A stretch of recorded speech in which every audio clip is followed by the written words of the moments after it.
Hello! Bonjour la familia! J'espère que vous allez bien. Alors aujourd'hui, on va parler de Canada. Tada! Ok, je suis super contente que tu sois là sur ma chaîne YouTube à regarder cette vidéo. Et cette plateforme, c'est fait pour toi. C'est très intéressant. Je fais des vidéos sur tous les sujets, sur mon mode de vie, sur psychologie positive, sur mes conseils concernant la société, la vie en général, la vie de tous les jours. Aujourd'hui, j'ai décidé de vous parler de certaines phrases ou certaines expressions dont je n'étais pas vraiment habituée quand j'étais dans mon pays d'origine, c'est-à-dire Haïti. En venant ici, ça m'a fait tout un choc culturel, un choc linguistique. Donc c'est ça va être du fun, ça va être intéressant. Donc, let's go!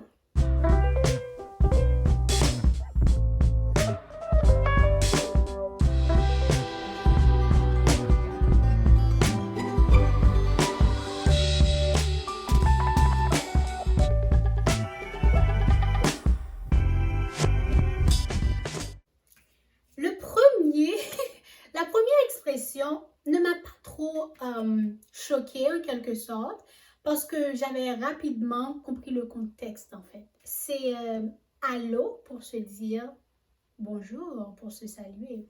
Chez nous, on ne dit pas allô pour dire bonjour, n'est-ce pas guys? Vous qui êtes haïtiens, haïtiennes, mes haïtiens, mon lakay moi yo, est-ce que c'est pas vrai? Yo pas dit allô pour dire bonjour. Normalement, chez moi, on dit bonjour pour bonjour, allô quand on est au téléphone. Donc, ça ferait un peu bizarre de passer auprès de quelqu'un puis te dire allô. La personne va dire est-ce que ça va? T'es pas au téléphone, pourquoi tu dis allô? Ouais, c'est vrai. Peut-être si tu dis hello, donc ils vont comprendre le contexte que tu parles en anglais. Donc, ils vont comprendre que vous êtes en train de les saluer. Mais sinon, non, ça se fait pas en français.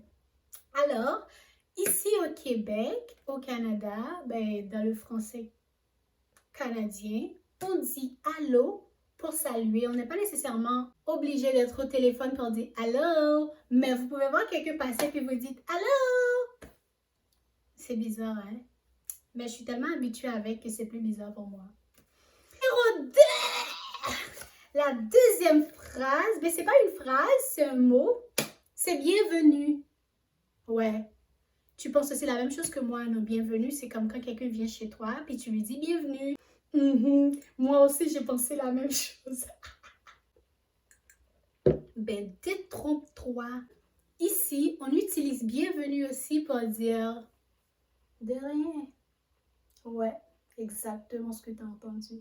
Comme si quelqu'un te donne quelque chose, si tu rends un service à quelqu'un, la personne te dit merci, tu peux dire à la personne bienvenue. C'est comme une définition littérale de welcome en anglais, tandis que dans plusieurs pays francophones, comme chez moi en Haïti, on ne dit pas bienvenue à la place de rien. On dit de rien, on dit je vous en prie, ça a été un plaisir, ça fait plaisir, tout le plaisir est pour moi. On peut dire n'importe quoi, mais sauf bienvenue. Genre si chez moi, quelqu'un te dit merci, puis tu lui dis bienvenue. La personne va être comme oh, bienvenue, tu m'invites chez toi? Guys, dites-moi en commentaire si c'est pas vrai. Le numéro 3, guys, j'ai rapidement fait le lien, mais j'avoue que j'avais jamais entendu ça. J'ai jamais entendu ça ailleurs qu'ici au Québec. Bon matin. Ça sonne nice, hein? Quand j'ai entendu cette expression, je suis tombée en amour. J'étais comme, oh, c'est beau. Je pense que c'est plus tendre, c'est plus doux. Au lieu de dire bonjour à quelqu'un qui est un peu plus général, un peu plus vague, tu dis à la personne bon matin. Yeah, it's nice though. I like it. I think I should use it more often. Le numéro 4. Guys, ce mot-là, ça m'a vraiment choquée, ok? J'ai eu un choc. Ça, c'était écœurant pour dire que c'était quelque chose amusant, extraordinaire, délicieux, quelque chose qui était bon en fait, guys.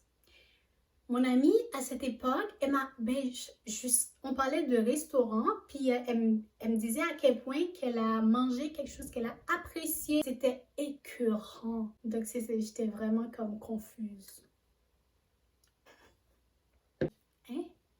Le poisson était délicieux et c'était écœurant. J'ai dit, fait que je disais, c'est quoi écœurant? Ça veut, le poisson était bon ou dégueulasse? Là, il m'a dit, Darlie, le poisson était délicieux. Mais dans ma compréhension, quelque chose qui est écœurant, c'est quelque chose qui est dégoûtant. Guys, donc c'était ça. Et on a ri et c'est ça. Elle a compris que je venais d'arriver et que je comprenais pas trop leur jargon. Ok. Et le 5e mot, c'est blonde, chum, pour dire petite amie. C'est des choses qu'on te dit pas le premier jour que tu viens, tu vois. À moins que tu as vraiment une amie qui a le temps pour ça, pour te parler, pour te dire, pour te mettre dans le bain de ce que tu vas, à quoi t'attendre. Mais sinon, c'est au fur et à mesure que tu fais des expériences que tu vas être confronté à ce genre de situation.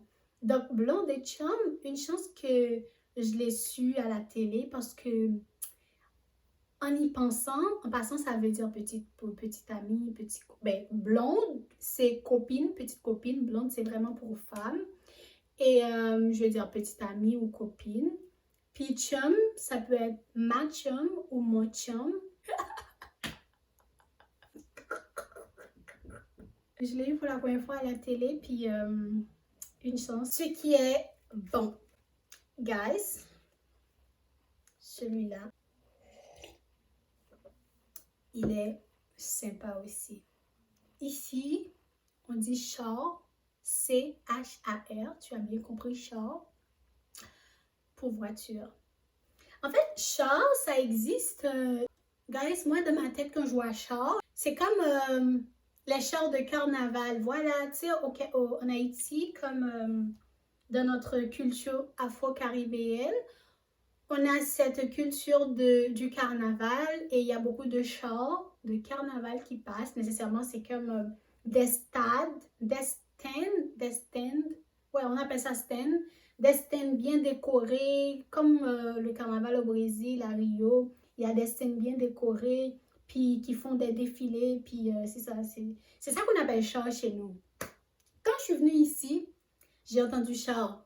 Tout de suite, j'ai demandé à mon frère, c'est quoi ce délire? C'est quoi ça, char? Il m'a dit, parce que j'ai checké autour de moi, j'ai pas vu de char. Fait que là, il m'a dit, ah, c'est voiture. J'étais comme, are you kidding me? J'ai passé toute ma vie à l'école à étudier le français, à savoir qu'une voiture, c'est un véhicule, je sais pas, automatisé, manuel, etc. Une voiture, quoi. Puis là, le gars vient de ma face et dire un char. J'étais vraiment perdue, guys. Next! Tigidou. Tigidou. Ouais, moi aussi, j'ai eu cette réaction. J'étais là, j'étais vraiment lost. Là, j'étais pas là du tout, là. J'étais pas là pantoute, là. J'étais comme... Tigidou, ça veut dire c'est parfait, c'est impeccable. Un exemple. Quelqu'un te dit, ah, Darlie, j'ai arrangé tel truc, j'ai mis telle chose à telle place. Fait que là, tu lui dis, ok, c'est Tigidou, merci. C'est comme, tu dis, ok, c'est parfait, c'est cool, ok. Un autre exemple, on va dire une étagère qui était en désordre, puis quelqu'un l'a... Fait que t'as tout arrangé, puis là tu dis c'est tigidou, ça veut dire que c'est parfait, c'est impeccable, c'est bien arrangé, c'est ordonné. Everything is just perfect, everything's fine.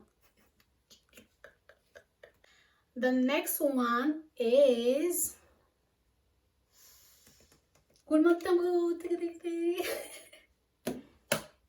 C'est la dernière. Attache ta tuque. Dans le contexte dans lequel on parlait, j'avais tout de suite compris. Attache ta tuque, d'après toi, ça veut dire quoi?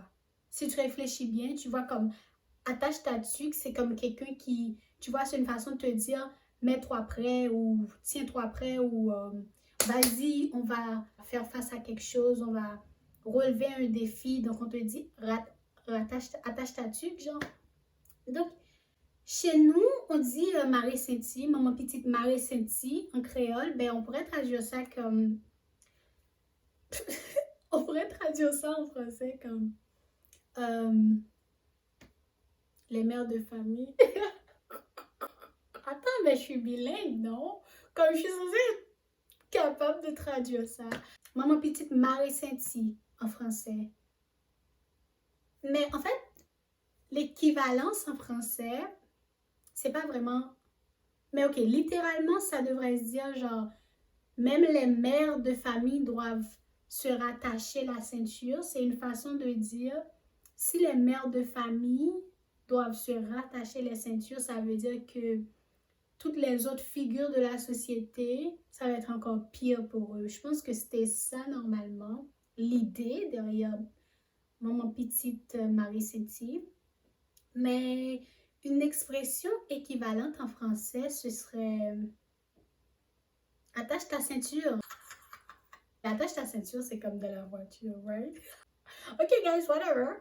Whatever. But guys, I'm sorry, but I'm not Molière. Et je ne suis pas non plus Dany Laferrière. Je ne sais pas, donc dites-le moi en commentaire quelle expression vous pourriez, si vous êtes haïtien ou si vous parlez créole, dites-le moi en commentaire.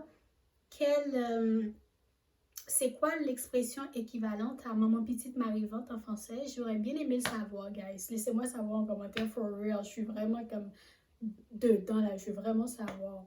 Guys, c'est tout. Malheureusement, j'ai fini la vidéo. Mais vous savez quoi? La bonne nouvelle, c'est que tu veux checker ma chaîne, tu vas trouver d'autres vidéos qui vont encore plus te plaire.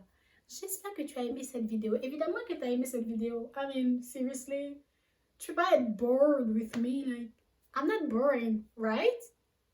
Comme, on peut pas s'ennuyer avec moi. Ah, petit bout de soleil, je vous remercie et on dit à bientôt.